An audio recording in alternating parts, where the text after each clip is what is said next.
Hello Gemini, Sun, Moon, Rising, and Venus signs. Kamusta kayo? Sana po ay nasa mabuti kayong kalagayan. Welcome back po sa Star Tarot. Kung bago kayo dito, welcome din kayo. Thank you sa inyong support. I truly appreciate it. God bless you all po.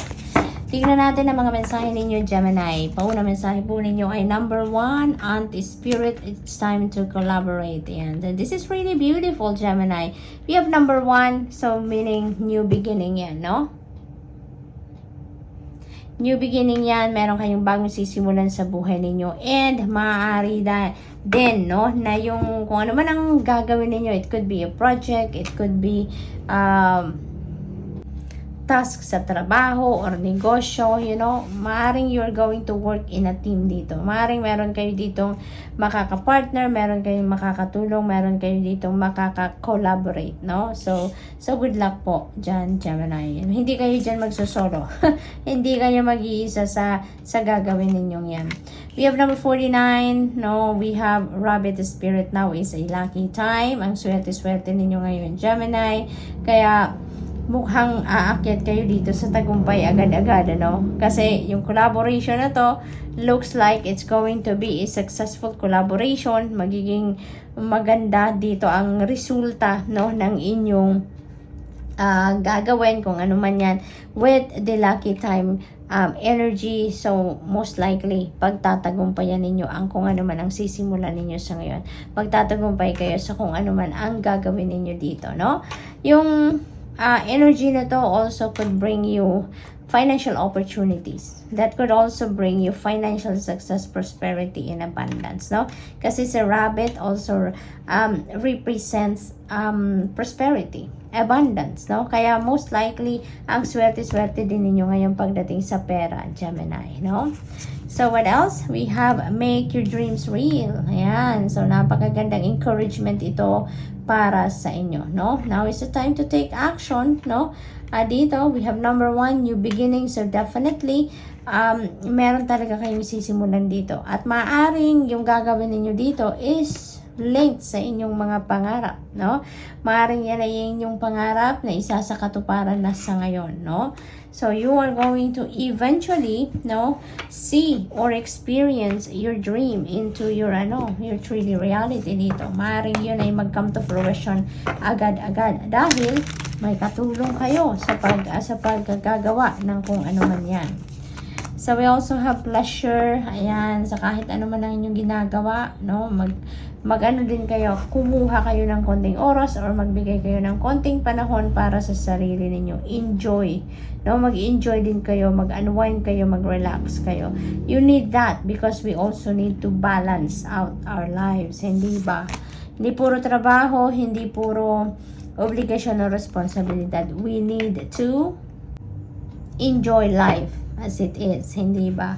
Openness, ayan. So maybe ito yung kailangan ninyo para kayo ay magtagumpay, no? Dito sa kung sino man na makakasama ninyo sa inyong proyekto, sa inyong trabaho, kung ano man ang gagawin ninyo dito na meron kayong ka-collaborate, no? Yung openness ang kailangan dito. It could be a vital factor dito para magtagumpay kayo, na maging open kayo sa isa't isa, kung ano yung mga opinion ng bawat isa, ano ang idea, express it, no? Maging open kayo sa bawat isa, huwag kayong magtatago, no?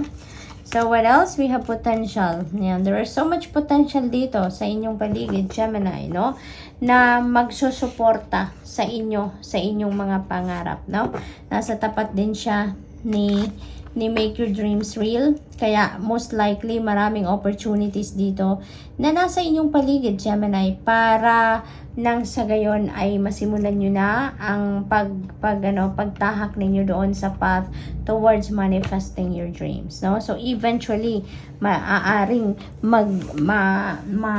madala nyo na sa inyong 3D reality ang kung ano man ang inyong mga pangarap na yan, dahil maaaring you'll be able to take advantage of the various potential na nandyan sa inyong paligid, no? So we have friendship, yan. So maaaring ang magiging kapartner ninyo, makakasama ninyo dito, makaka-collaborate ninyo is maaring kaibigan ninyo, maaring ganon.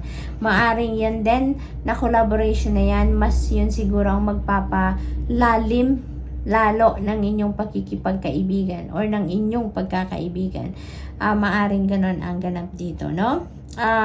For others of you, this could be the time for cultivating and nurturing your friendly relationships.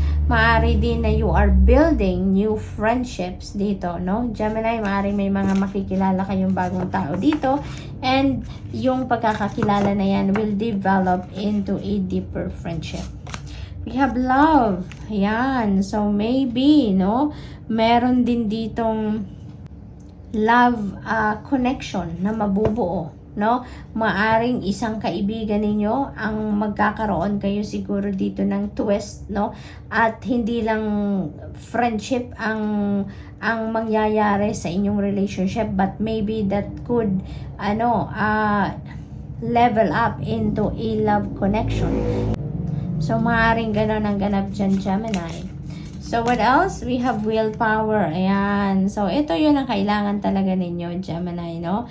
Pagganahin ninyo ang inyong willpower. Kasi kapag yan din ang gumana, coupled with courage, with inner strength, ay nako, walang hindi kayo pagtatagumpayan. You will succeed sa kahit ano man ang plano ninyong gawin or sa kahit ano man ang inyong mga ginagawa, no? Dahil,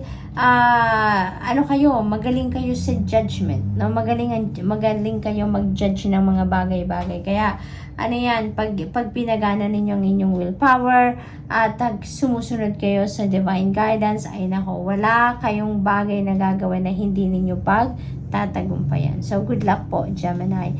And that's all I have for you for the month. Thank you for watching. Love and light. Namaste.